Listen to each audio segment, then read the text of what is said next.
call the series ripe for a virtual reality adaptation, few have greater potential than Alien. I mean, who aside from Ellen Ripley herself wouldn't want to experience the thrill of being hunted by the perfect organism without the whole risk of being dismembered thing?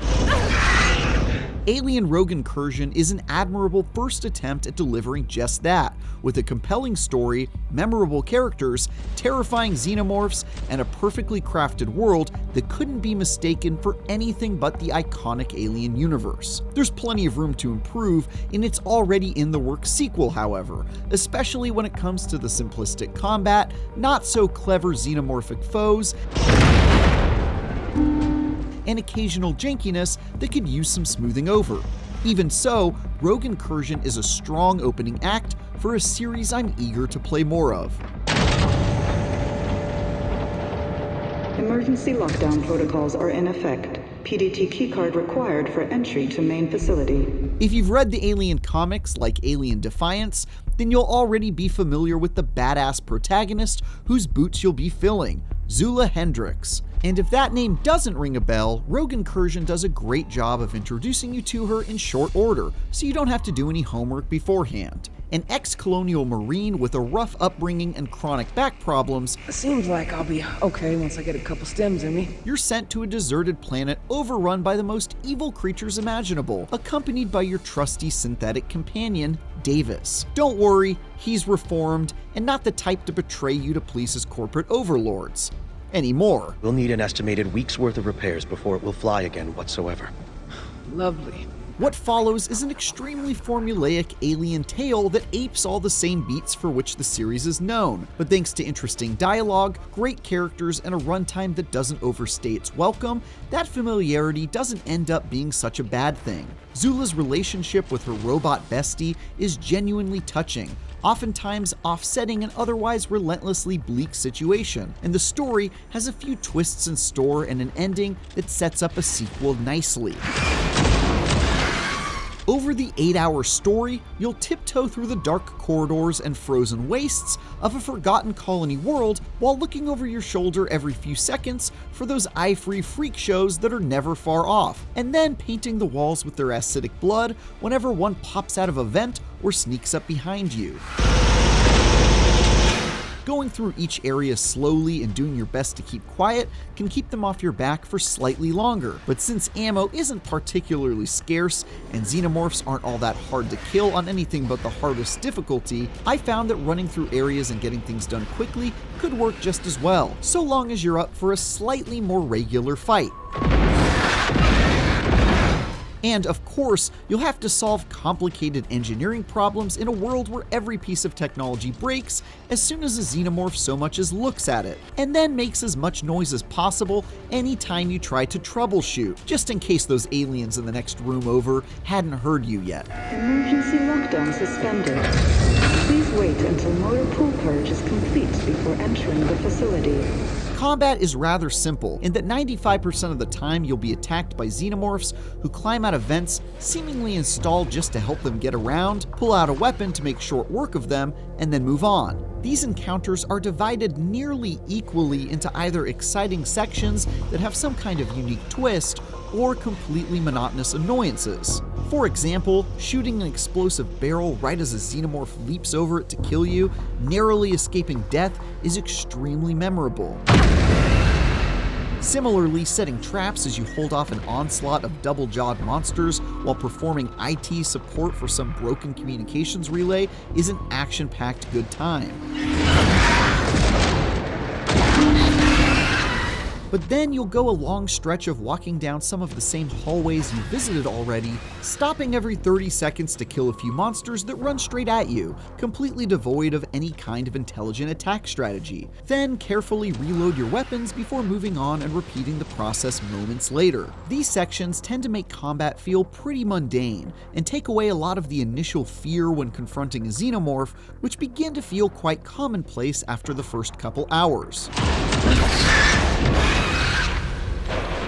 Probably the weakest part of combat is your limited and mostly unremarkable arsenal, which consists of just a pulse rifle, a pump-action shotgun, and a 6-shooter revolver. The pulse rifle is usually the most reliable choice for a variety of situations, and also the only weapon that really feels recognizable in the Alien universe, as the shotgun and revolver seem oddly generic and low-tech for a sci-fi setting. Your only other tools are proximity grenades that can be set to go off when an alien draws near, and a motion scanner that you won't need to use very often since Xenomorphs loudly scurry about and hiss at you to announce their presence most of the time. They can still pick up nearsighted scents, at least. Cute. These items feel pretty par for the course for VR shooters, with little to set them apart. It's also a bit weird that you don't have a last resort melee weapon to fall back on, so if a facehugger does this, you'd better hope you can get your pistol pointed at an awkward angle and kill it. This is an Alien game, so perhaps unsurprisingly, the enemy variety isn't very strong either. You'll go at least several hours before seeing a single enemy that isn't a Xenomorph, and even when you do, it'll be a facehugger or two before going right back to more Xenos. The good news is that these aliens can be pretty intimidating foes. They kill in just a hit or two, and rush at you by crawling on walls, leaping great distances, and moving erratically to make them hard to pin down. Unfortunately, despite their best effort, their menacing appearance doesn't always translate to them being particularly crafty foes. After you've learned their small bag of tricks in the first hour or two, they begin to feel downright dim as they mosey on out through a vent before pausing in front of you for a few seconds, giving you ample time to score the kill while they stand in place. Between the first Alien movie's depiction of the Xenomorph as an all-powerful monstrosity that can scarcely be beaten, and the second movie's tendency to blast through dozens of creatures within the span of a few minutes, Rogue Incursion certainly finds itself in the latter camp. Then there are the bugs, which are generally minor but still noteworthy enough to be annoying. Xenomorphs will move through objects in bizarre ways, the controls aren't always as precise as I'd hope while staring down a room full of facehuggers, and sometimes characters will repeat the same lines of dialogue multiple times in a row. That's everything. Ready to roll out. That's everything. Ready to roll out. That's everything. Ready to roll out. None of these issues are particularly troublesome, but they do add a slight lack of polish that I hope will be worked on for the sequel. And while not the fault of Rogue Incursion alone, one especially annoying PSVR 2 issue that felt like a particular problem here is that the little PlayStation logo buttons are a tad too easy to hit, especially when you're clamoring for your handgun after a Xenomorph surprises you. Most of the times I died were due to a menu popping up at exactly the wrong moment, sending me scrambling to back out before I was killed. That adds an extra level of stress in the wrong kind of way.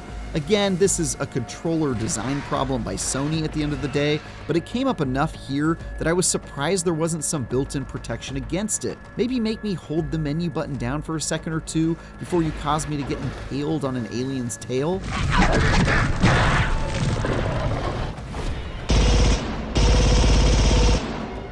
Alien Rogue Incursion is a faithful and entertaining stab at bringing Alien to virtual reality.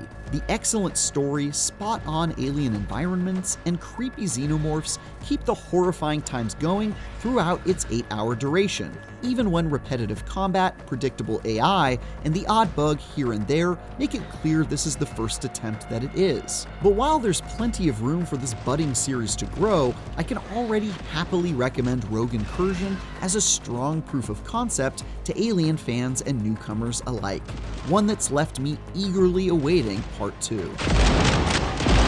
For more games that will fill you with movie nostalgia, check out our review of Indiana Jones and the Great Circle or Marvel Rivals. And for everything else, stick with IGN.